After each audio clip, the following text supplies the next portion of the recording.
En la boda de mi hija, la madre de mi yerno le dio un regalo que nunca olvidaré. Un uniforme de empleada doméstica. Mi yerno no solo se negó a defender a mi hija. Él se rió y dijo, «Perfecto, necesitará esto para mantener la casa limpia». Mi hija lo soportó, en silencio, con lágrimas corriendo por su rostro, pero yo no. Me levanté y le entregué a mi hija una caja.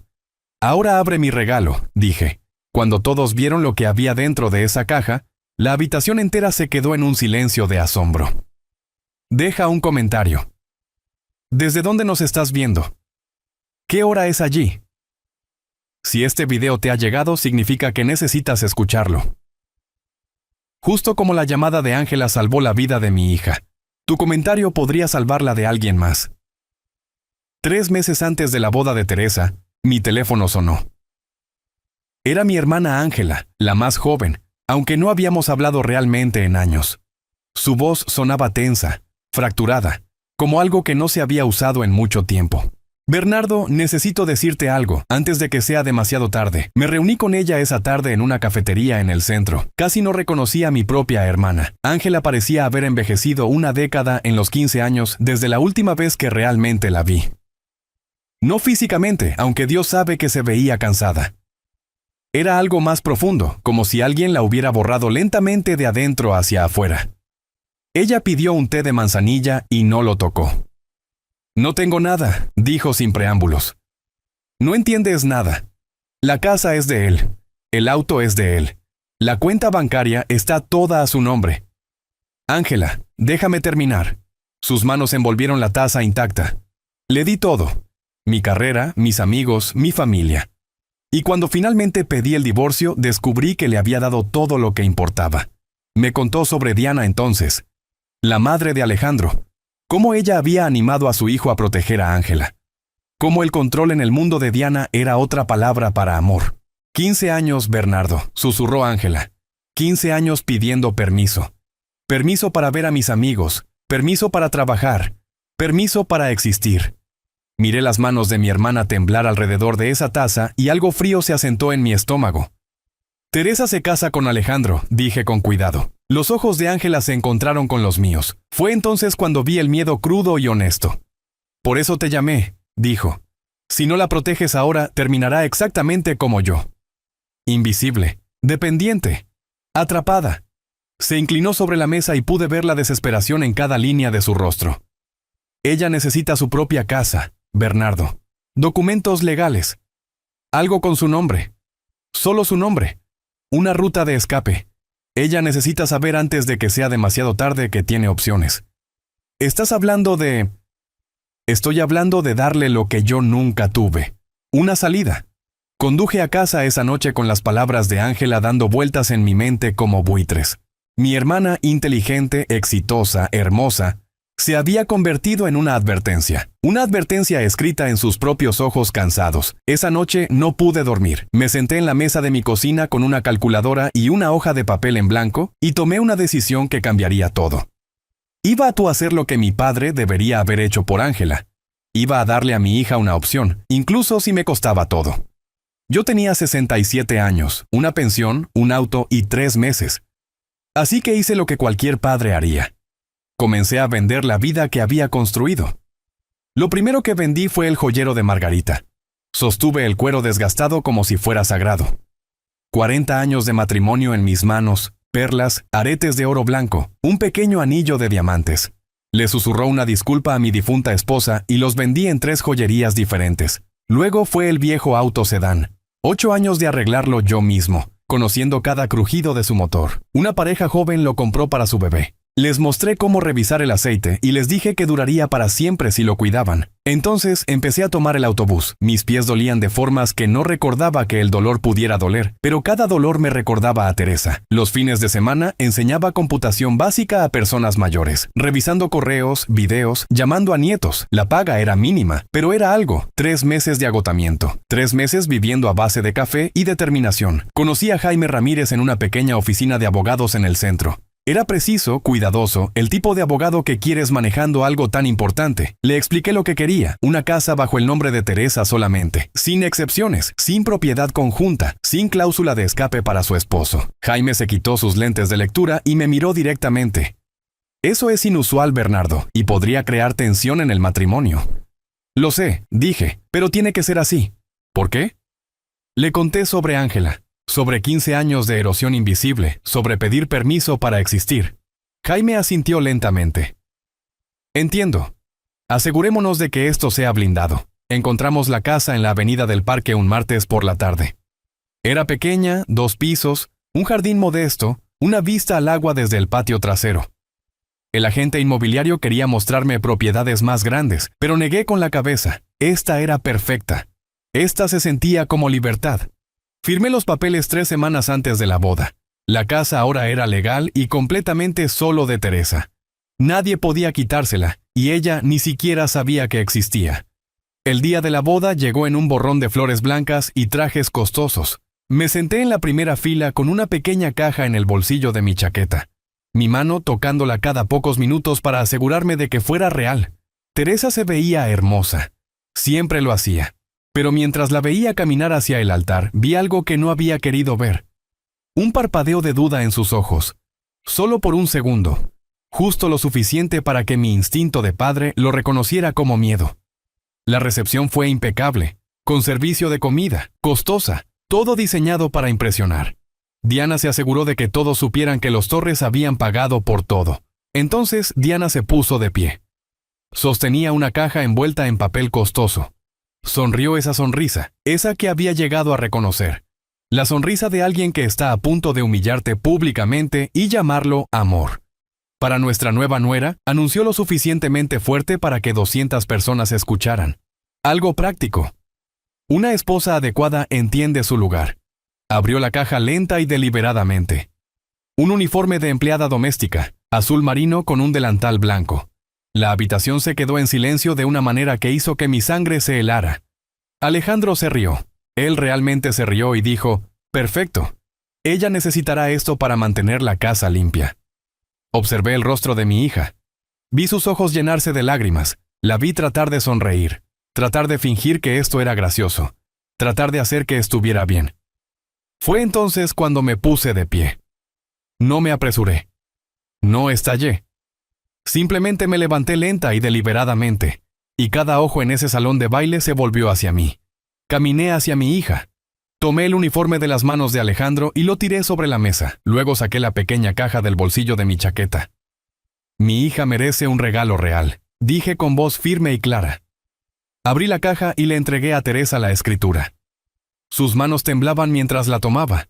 Sus ojos se movieron a través de las palabras, confundidos al principio, luego comprendiendo, luego llenándose de lágrimas. Pero esta vez, lágrimas diferentes. «Léelo», dije en voz baja. «Léelo en voz alta». Su voz temblaba mientras hablaba. Escritura de propiedad. Propietaria Teresa María Bradley. Dirección Avenida del Parque 247, Ciudad Norte. La habitación estaba absolutamente en silencio. 200 personas congeladas. El rostro de Diana pasando de sorprendido a furioso. La expresión de Alejandro cambiando de diversión a algo más oscuro, algo que parecía miedo. Y me di cuenta de que acababan de perder el control. Eduardo Torres.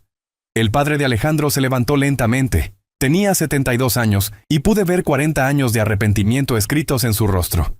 La habitación lo observaba. Todos sentían que algo estaba a punto de cambiar.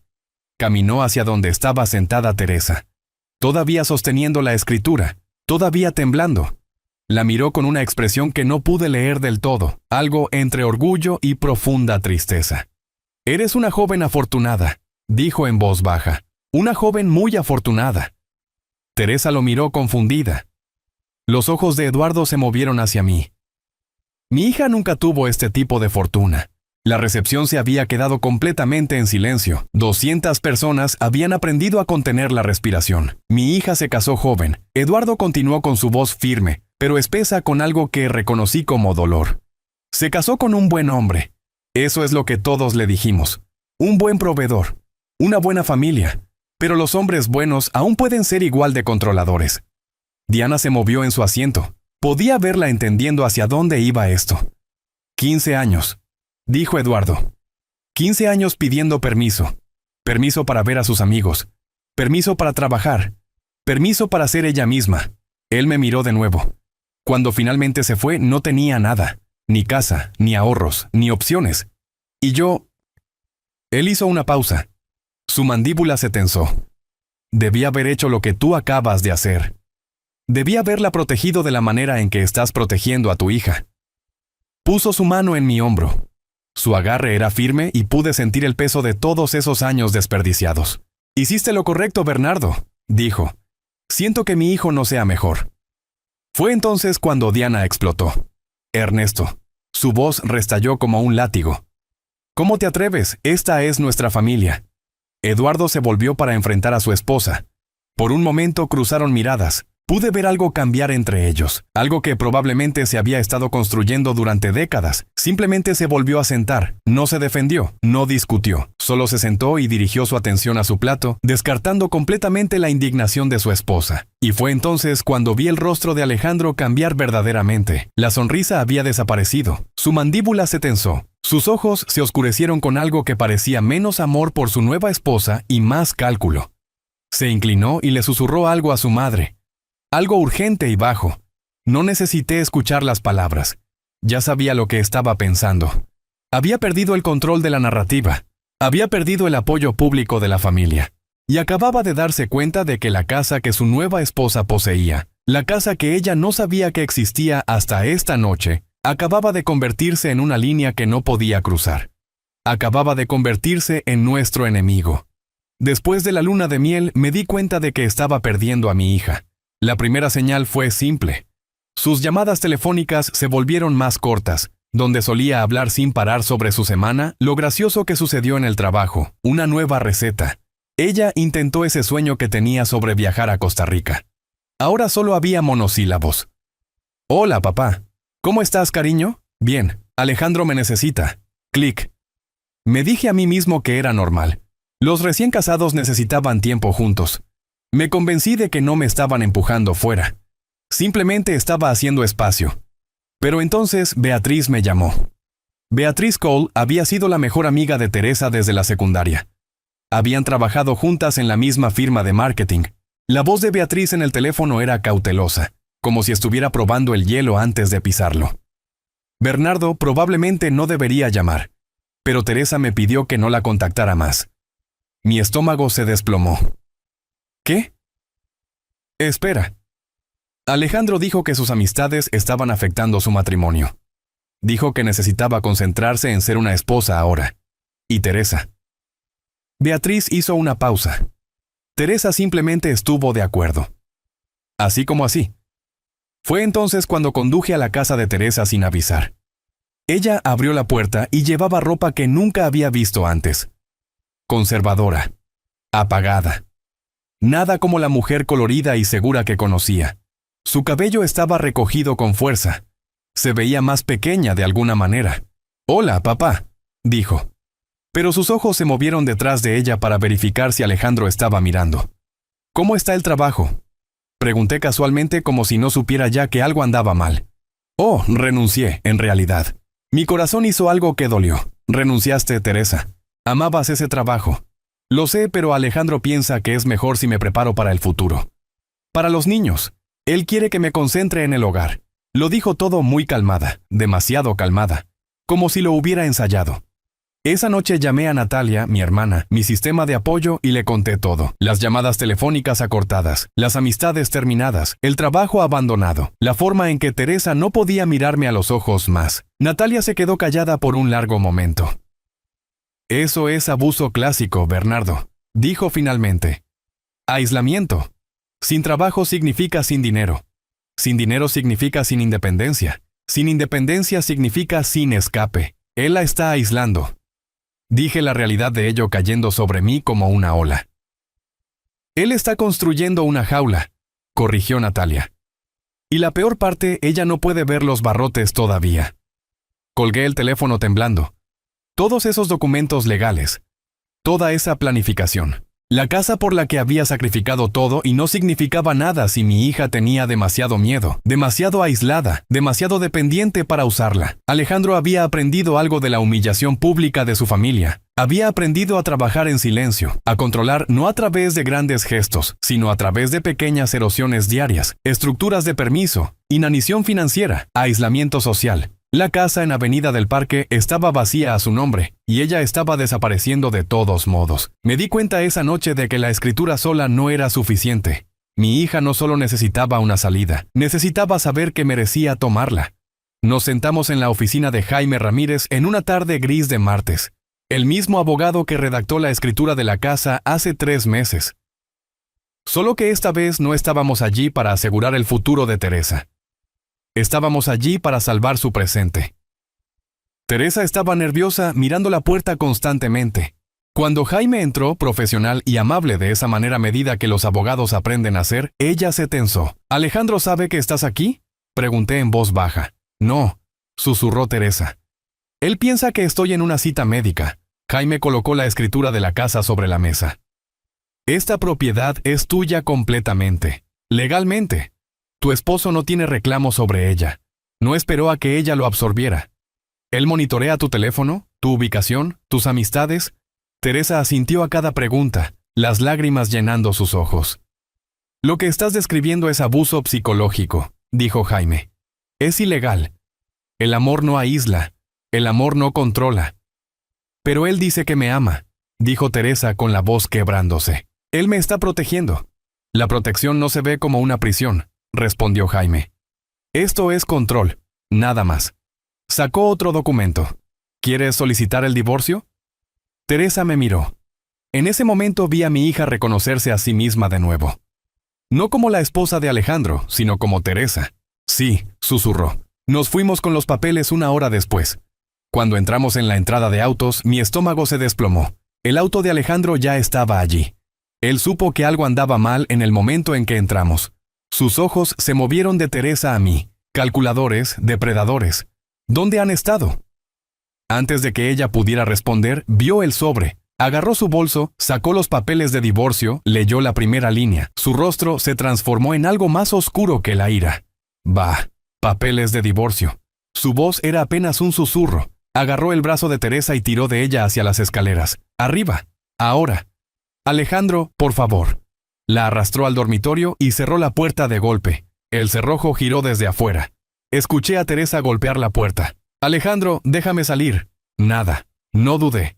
Agarré mis llaves y salí.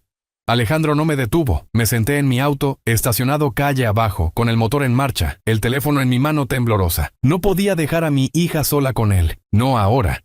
Los minutos se sintieron como horas. Mi corazón martilleaba contra mis costillas. Cada célula de mi cuerpo gritaba que volviera. «Entra ahí, rompe esa puerta, saca a mi hija». Pero me obligué a mantener la calma. La ley era nuestra arma ahora. Solo tenía que esperar. A las 11:17 p.m. mi teléfono vibró. Número desconocido, pero conocía esa voz. Teresa susurrando. «Papá, me encerró. No puedo salir. Por favor, sálvame». Cuando el susurro aterrorizado de Teresa llegó a través de mi teléfono. «Papá, me encerró». No dudé. Colgué y marqué a emergencias. «Mi hija está siendo retenida contra su voluntad», dije. «Está encerrada en un dormitorio, está en peligro, estoy enviando la dirección ahora». La voz de la operadora era tranquila, profesional. «Las unidades están despachadas. Están a 3 minutos». Conduje más rápido de lo que debería. Mis manos agarraban el volante tan fuerte que dolían. Cada segundo se sentía como una vida. Cuando llegué a la casa, 2 patrullas de policía ya estaban allí. Luces silenciosas pero urgentes. Los oficiales se dirigían hacia la puerta principal. Salí de mi auto y corrí. Uno de los oficiales, una mujer con la mano en su cinturón, me detuvo. «¿Es usted el padre?». «Sí. Mi hija está arriba. Está encerrada. Lo sabemos. Vamos a entrar». Se movieron por la casa con precisión practicada. Yo lo seguí. Arriba, por el pasillo. Fue entonces cuando apareció Alejandro bloqueando la puerta del dormitorio. «Esta es mi casa», dijo con voz firme y calculadora. «Ella es mi esposa, no hay nada ilegal aquí». La oficial con la placa que decía Martínez lo miró directamente. «¿La puerta está cerrada desde afuera?». La mandíbula de Alejandro se tensó. No respondió. Eso es privación ilegal de la libertad, dijo la oficial Martínez. Es un delito grave en este estado. Desde adentro de la habitación, la voz de Teresa irrumpió. Desesperada, pequeña, aterrorizada, me encerró. Por favor, ayúdenme. La oficial Martínez asintió a su compañero, sacó una herramienta practicada y eficiente y rompió la cerradura. La puerta se abrió de golpe. Teresa salió tropezando con lágrimas corriendo por su rostro. Me buscó y en el momento en que nuestros ojos se encontraron, corrió. Se estrelló contra mi pecho y envolví mis brazos alrededor de ella como si pudiera protegerla de ser lastimada de nuevo. ¿Estás a salvo?, dije en su cabello. Estás a salvo ahora. Te tengo. No me di cuenta de que estaba llorando. La oficial Martínez se volvió hacia Alejandro, su voz firme y fría. Está bajo arresto por privación ilegal de la libertad y violencia doméstica. Tiene derecho a permanecer en silencio. Cualquier cosa que diga puede y será usada en su contra en un tribunal de justicia. Mientras lo esposaban, Alejandro me miró. Sus ojos ardían con algo oscuro, rabia, incredulidad, desesperación. Destruiste todo, dijo. Nos destruiste. Abracé a mi hija más fuerte y lo miré directamente a los ojos. No, Alejandro, tú lo hiciste. Yo solo salvé a mi hija. Mientras lo llevaban a la patrulla, Teresa se aferró a mí como si nunca fuera a soltarme. Todo su cuerpo temblaba de alivio, con el miedo finalmente liberado. Con el conocimiento de que esta pesadilla, este capítulo de su vida había terminado. Afuera, la noche estaba fría, pero por primera vez en meses, mi hija era libre. Teresa se sentó frente al detective Morales en una pequeña sala en la estación de policía. Sus manos temblaban mientras sostenía una taza de café frío, pero su voz, cuando finalmente habló, era firme. Le contó todo, cada mentira que Alejandro le había dicho, cada forma en que había controlado sus finanzas, monitoreado su teléfono, dictado a quién podía ver. Cada momento había estado aterrorizada de hablar, de moverse, de existir sin permiso. Describió el aislamiento, cómo las amistades se disolvieron, cómo su trabajo se volvió imposible, cómo había desaparecido lentamente de su propia vida. 15 meses de manipulación psicológica expuestos en doloroso detalle. Luego, casi susurrando, reveló algo que no le había dicho a nadie. Estaba embarazada, solo de unas pocas semanas, y aterrorizada de que Alejandro usara al bebé para atraparla. La pluma del detective se detuvo. Escribió el resto lentamente, su expresión oscureciéndose. Esto es serio, dijo cuando ella terminó. Privación ilegal de la libertad. Control coercitivo. Abuso psicológico. Tenemos un caso fuerte. Observé a mi hija asentir, y vi algo que había estado esperando meses para ver. Una chispa de comprensión de que nada de esto era su culpa. 3 meses después, estábamos en un tribunal de la ciudad.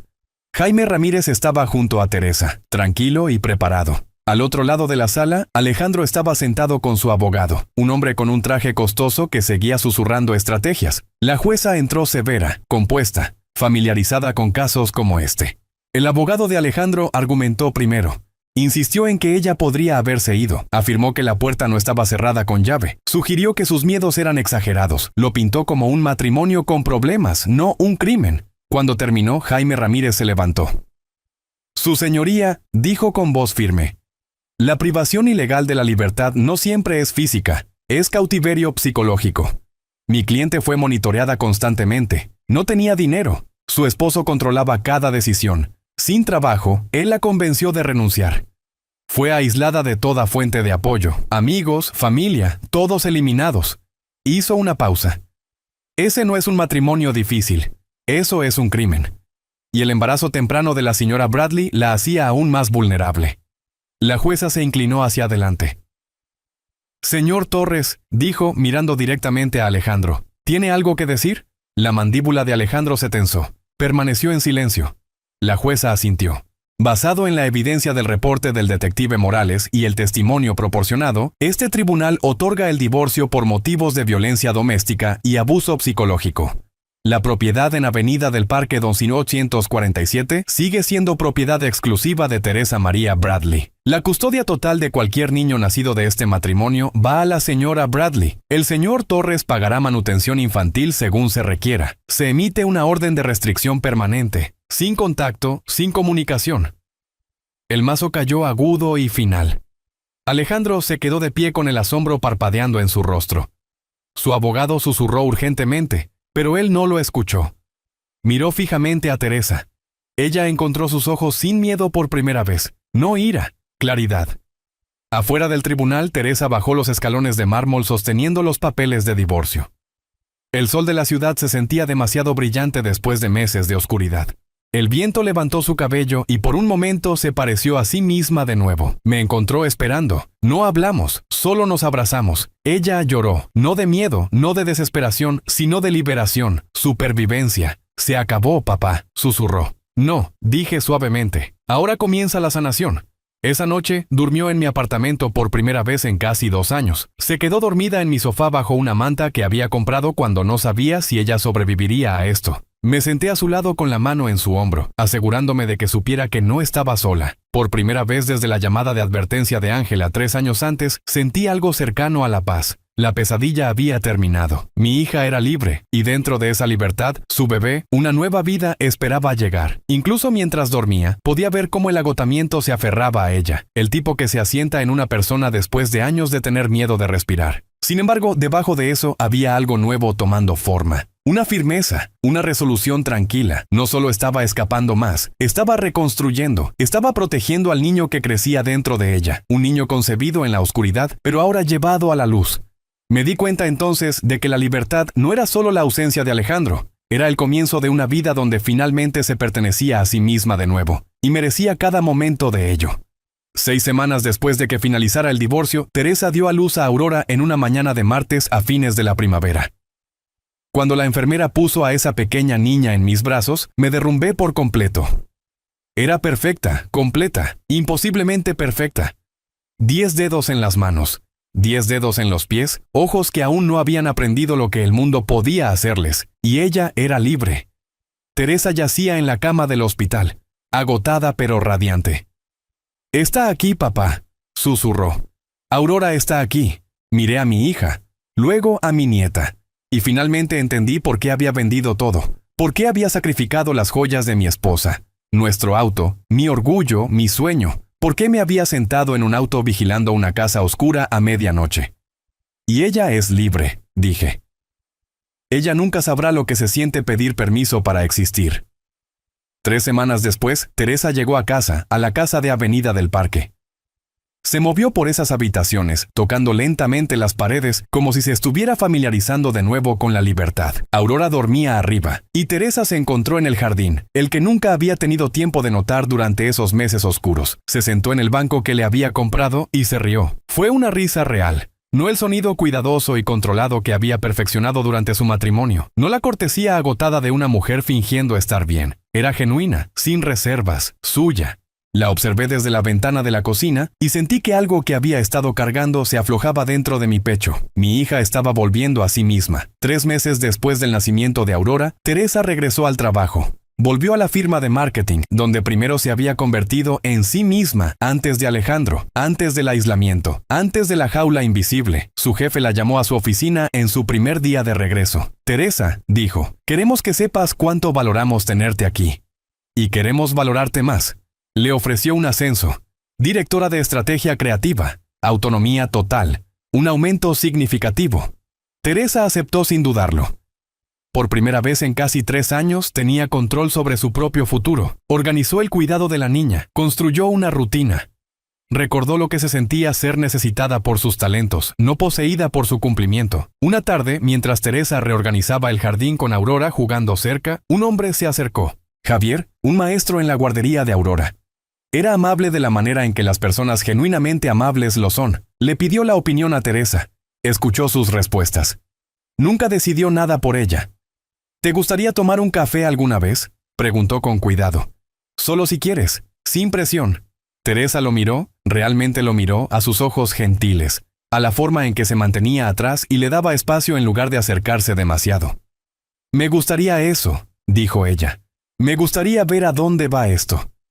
Lo que más me impactó fue cuán fácilmente lo dijo, no pidiendo permiso, no pensando demasiado, simplemente tomando una decisión sobre su propia vida. Una noche pasé por la casa de Avenida del Parque para visitar a Aurora. Encontré a Teresa en el jardín, mi nieta en su regazo, ambas doradas en la puesta de sol. Teresa me miró y lo vi claramente, la mujer que mi hija siempre estuvo destinada a ser. Fuerte, independiente, capaz, radiante. ¿Cómo te sientes?, pregunté sentándome junto a ellas. Como yo misma de nuevo, papá, dijo. Como si tuviera permiso para ser feliz. Miré la casa detrás de nosotros. La casa por la que había sacrificado todo para comprar. La casa que se había convertido en más que un refugio. Se había convertido en un símbolo, una promesa, una segunda oportunidad. Esa casa salvó tu vida, dije en voz baja. Teresa negó con la cabeza. No, papá, tú salvaste mi vida. Pero esta casa me dio permiso para vivirla. Una tarde me senté en el banco en el jardín viendo a Teresa jugar con Aurora. Las flores estaban floreciendo. El sol estaba cálido y mi hija estaba sonriendo. Javier llegó con café para ambos. Una pequeña amabilidad, nada más. Se sentó a mi lado, dándole espacio a Teresa, nunca exigiendo su atención. Eso es lo que más noté sobre él. Entendía que amar significaba dar un paso atrás a veces.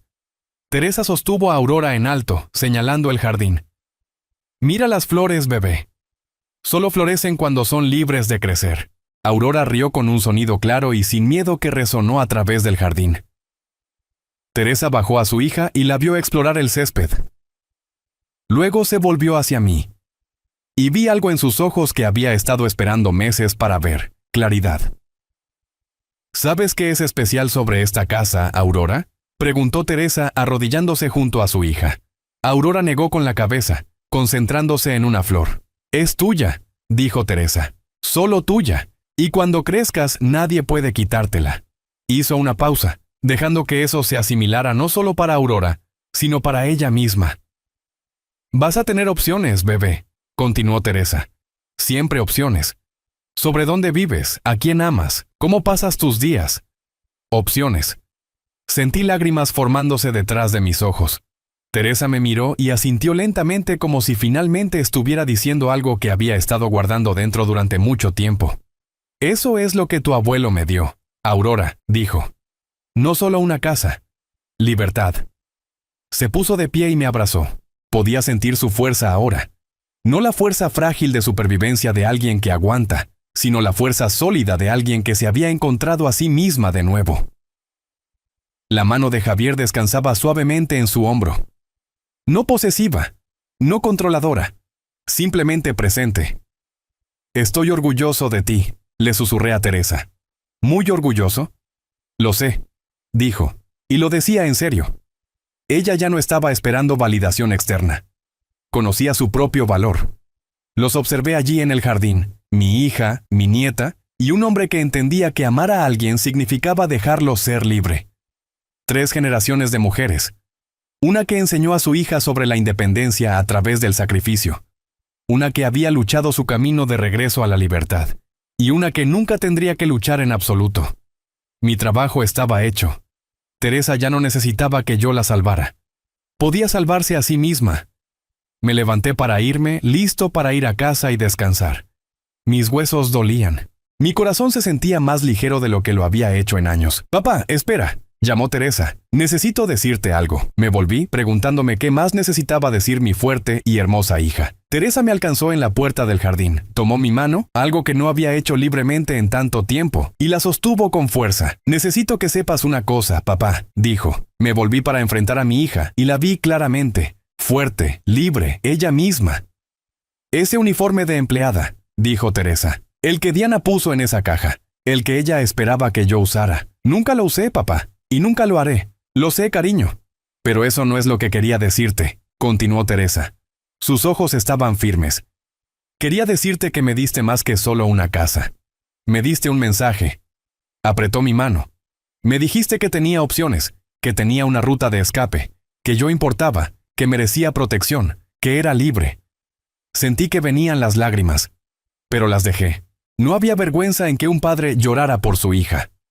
«Siempre mereciste eso, Teresa», dije. «Siempre mereciste todo eso». Ella me abrazó y pude sentir la fuerza en ella, la fuerza sólida e inquebrantable de una mujer que había luchado su camino de regreso a sí misma. Mientras me alejaba de la casa de Avenida del Parque esa tarde, me encontré pensando en todas las preguntas que la gente me había hecho durante el último año. ¿Realmente una casa la salvó? ¿Fue suficiente comprar una propiedad?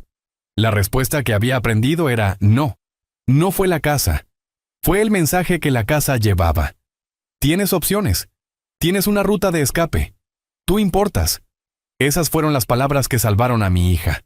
No los metros cuadrados o la vista o la escritura legal. El mensaje. La libertad no es gratis. Cuesta sacrificio, cuesta tiempo. Cuesta las joyas que tu esposa usó durante 40 años. Cuesta el auto que mantuviste con tus propias manos. Cuesta 3 meses de agotamiento y coraje prestado, pero vale cada centavo. Miré por mi espejo retrovisor una última vez antes de doblar la esquina.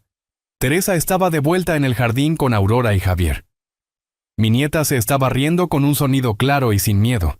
El tipo de risa que solo los niños que nunca han tenido miedo pueden hacer.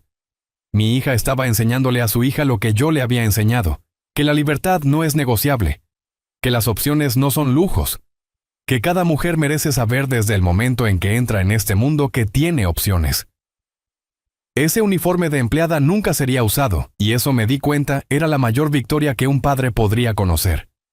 No que yo hubiera ganado contra Alejandro, no que se hubiera hecho justicia, aunque así fue, sino que 3 generaciones de mujeres ahora sabrían con absoluta certeza que eran libres, y esa libertad, ganada con esfuerzo, costosa, preciosa, continuaría hacia adelante. Mi hija enseñaría a mi nieta, y mi nieta enseñaría a la suya, rompiendo el ciclo, protegiéndose mutuamente, eligiendo el amor sobre el control siempre. Mientras conducía a casa por las calles tranquilas de la ciudad, entendí algo fundamental. No solo había salvado la vida de mi hija, le había dado las herramientas para salvarse a sí misma. Y ella ya estaba enseñando a su hija cómo hacer lo mismo. Ese era el legado. Eso era todo. Mi nombre es Bernardo Bradley, y esta es mi historia real. Durante años vi a mi hija desaparecer en un matrimonio que parecía perfecto desde afuera. Me dije a mí mismo que no era mi lugar interferir. Me dije a mí mismo que ella lo resolvería. Estaba equivocado, así que no seas como yo, no esperes. Si alguien a quien amas está siendo controlado, manipulado, aislado, habla. Las historias de tu abuelo podrían salvar una vida. Tu disposición a escuchar podría ser la ruta de escape que alguien necesita desesperadamente. Esta historia real me enseñó una lección profunda. La libertad no es gratis. Cuesta sacrificio, cuesta tiempo, cuesta todo lo que estés dispuesto a dar por alguien a quien amas. Pero Dios no nos crea para vivir en jaulas. Nos crea para elegir, para florecer, para ser libres. Cuando mi nieta Aurora rió en ese jardín, sin miedo, sin temor, entendí por qué había dado todo. Porque 3 generaciones de mujeres ahora sabrían que tenían opciones. Esa historia real del escape de Teresa se convirtió en mi misión para compartir con el mundo. Estas historias de abuelos no son solo entretenimiento, son advertencias, son esperanza, son prueba de que nunca es demasiado tarde para luchar. Si te reconoces en esta historia real, si estás atrapada, controlada o con miedo, por favor busca ayuda. Mereces libertad, mereces elegir, mereces reír sin miedo. Comenta abajo, comparte esta historia. Suscríbete a nuestro canal La Verdad de Carlos para más historias reales y crudas que importan. Porque cada historia de abuelo tiene el poder de salvar a alguien. Cada historia real merece ser escuchada.